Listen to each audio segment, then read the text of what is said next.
Hala, ang pangit ka ng umaga mo. Buong araw ka ng pangit niyan. Another day, another buhay, another bahay. And this is Mama Shine. Bad hair day agad? Hindi ba pwedeng late lang ang mga nasa paligid ko?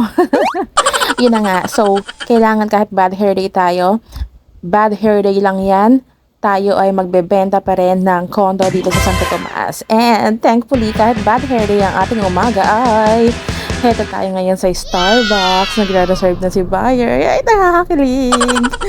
Yun na nga.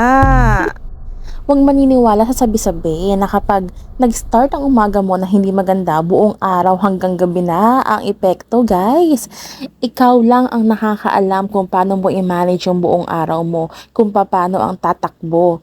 Always stay on the positive side. So, ako ba naman, kung ako nagpadala sa bad hair day ko nung araw na yan, mare-reserve ko ba yung buyer ko na worth 2.7 million? O, diba? Hindi nyo man tinatanong pero sasabihin ko na sa inyo guys, ang mga ahente ay parang artista. Yes, umaarte rin kami. Kahit na kami ay super bad hair day for that particular day, hindi namin pwedeng ipakita sa aming mga buyers dahil mapi-feel nila. Oo naman, bibili ka ba sa isang taong nakasimangot palagi during the presentation? Syempre hindi, diba?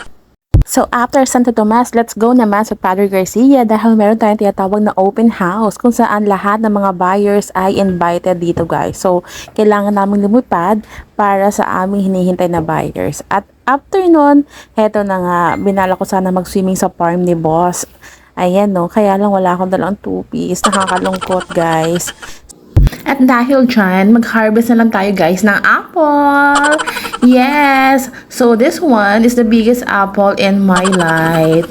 So, tuturuan namin kayo kung paano mag-harvest guys ng apple. So, nakita nyo yung hawak ko na red na apple? So, isa yon sa mga pinakamagandang klase ng apple dito sa farm ni boss. Yes! Dito lang yan sa Padre Garcia. Ayan no, ang daming apple ni Jimmy. Kala mo tapos na. Aba, ay hindi pa. Meron pa kaming lakad.